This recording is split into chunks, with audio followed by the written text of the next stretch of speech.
What language do you speak? But you're not an Englishman.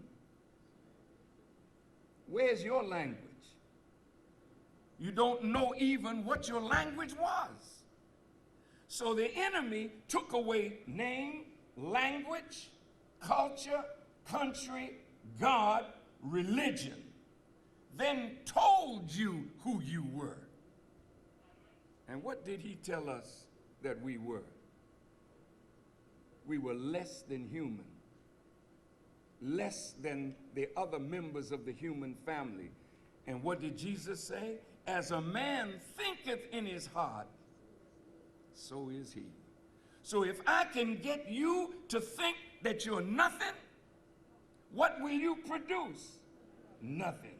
If I can get you to look at your skin and hate the color of your skin and the texture of your hair and the beautiful fullness of your lips and your body, if I can get you to hate yourself, then I can falsely get you to love that which is other than yourself, and you'll always try to be them rather than being yourself.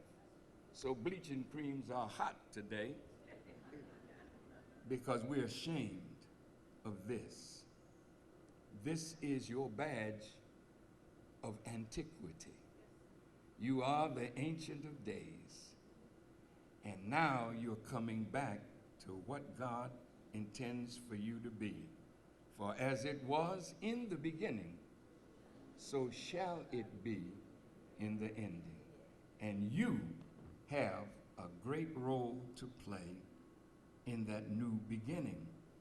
And because the enemy knows your future, he loves it when he sees you killing each other. The enemy doesn't have to do it now. We're busy doing it ourselves. Gangs don't understand the relationship that we have to one another. When you look at me and I look at you, I'm not seeing a gang, I'm seeing my brother, my sister.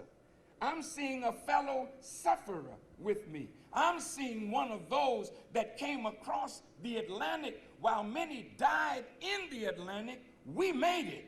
And we made it because we are the strongest of the strong, and that's why we survive. So God is demanding something from us today, to honor the ancestors that are not here, that paid a horrible price for us to be where we are.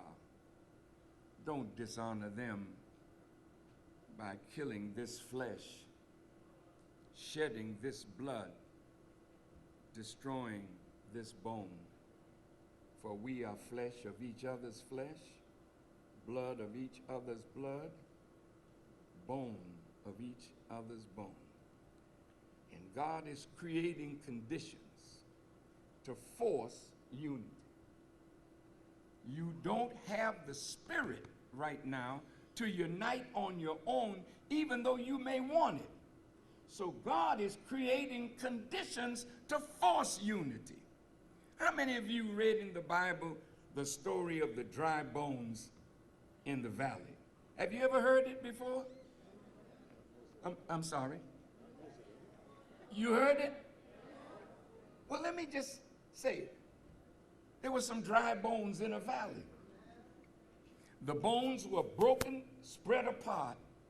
But the interesting thing, in the 37th chapter of Ezekiel, the bones were talking to each other.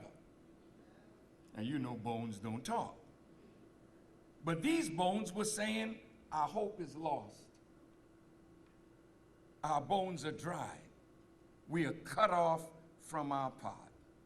These are allegories that are describing a picture of a people that once were great, but they're now in a valley, broken, divided, and spiritually dead. So the Son of Man was sent to those bones, and he spoke to the bones, and the bones shook. But still, they never came together. The Son of Man got so upset, he went back to the Lord, and the Lord said, don't worry about it. prophesy unto the winds, and let the winds blow on the bones, that the bones may stand up, an exceedingly great army. And when the winds blew, the song goes, and the toe bone connected to the foot bone, and the foot bone connected to the ankle bone, and the ankle bone connected to the leg bone, and the leg bone connected to the knee bone, and the knee bone connected to the backbone, and the backbone connected to the head bone. And then the bones came together, and when they stood up, the Bible says it was an exceedingly great army. Problem there. The reason that they're disconnected, somebody benefits from our disunity. Our disunity disallows us to really bring about real change in our lives. Barack Obama can talk about change, but change cannot come unless the individual, us, start making changes within ourselves. So now here's an idea. If you and I were up in Chicago or LA, you heard about the Bloods? You heard about the Crips? You heard about the gangster disciples? Well, these are called gangs, right? And so when you identify, you say, well, who are you? Well, I'm a Sadie Brown. I'm a member of the Crips. I'm a Crip. And who are you, brother? I'm Roscoe Lee Brown. I'm a Blood. What's your colors? So you wear red, this one wear blue. And all of a sudden when you meet each other, you see each other as enemies because you don't have the same sign, the same handshake. Does that sound like sanity or insanity? Now you might say, well, I'm a St. Thomian. I'm a Crucian. I'm a Trinidadian. I'm a Bajan. What is? But does this land define who you are? And just think about that. A small little island in the Caribbean. I'm a St. Thomian. So the enemy allow you a little flag to show you have a little something, and you sing a little anthem, and you feel good.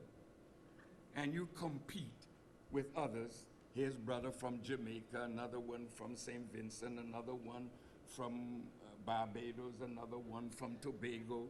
Just keep going. Another one from Egypt, another one from Ghana. Does this land define who you are? No. You cannot define me by some little lump of land and make me think that that's my nationality. No. Who are you? David the psalmist said, ye are all God's children of the Most High God. Try that hat on for a minute. How could God create us in his image and after his likeness and we not be him?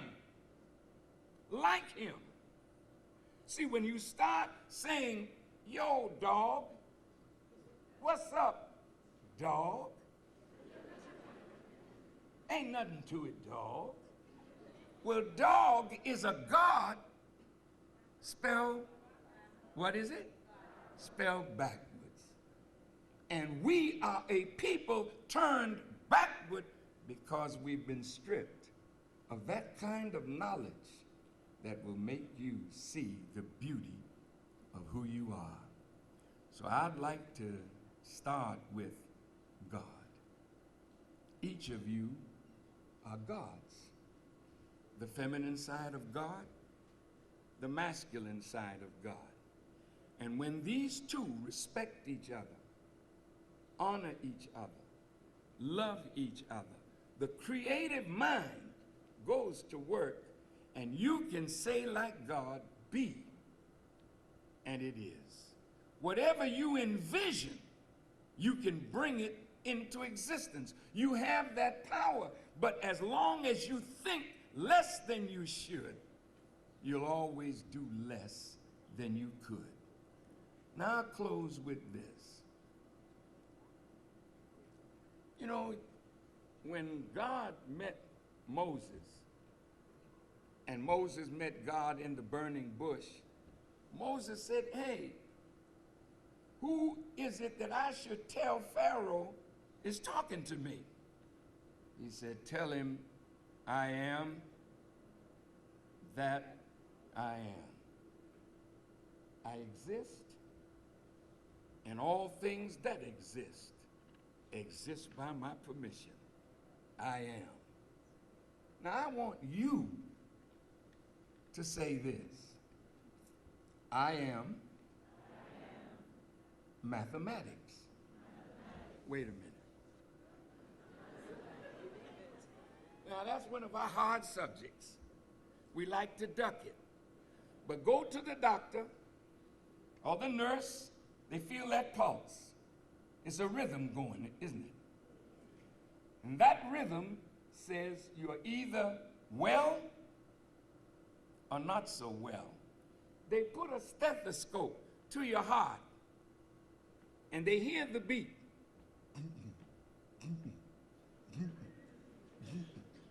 How many beats per minute will tell them if your heart is in good shape?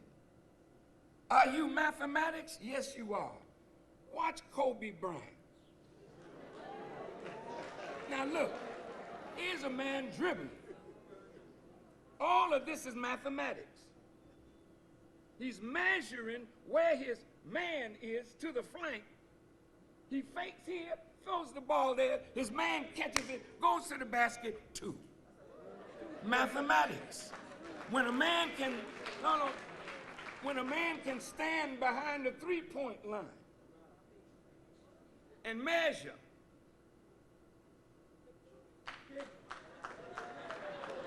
mathematics. So don't look at mathematics as something difficult, because you are mathematics, and in you is the capability to master mathematics. So I want you to say this with me. I am mathematics. I will master who I am. And if I am mathematics, I can master mathematics. All right, who are you? Let's say it again. I am history. I can master history. Okay, let's ask the question. How am I history? Oh, let's look at it. Each one of you carry the genetic makeup of your ancestors from the past. Is that right? So that ancestry is ancient history. You are now in the present. So you can make history. But the male has what is called a sperm, and the female has what is called the egg. And that is future. So you are the past, you are the present, and within you is the future. I am history. Now, you are biology. Yeah. So don't tell me biology too hard. Just go home and look in the mirror and say, wow, I am a living biological being. I am chemistry. Huh? Aren't you? When you breathe in what? And when you exhale what? Ain't that something? What's the chemical composition of oxygen? What go on? Now,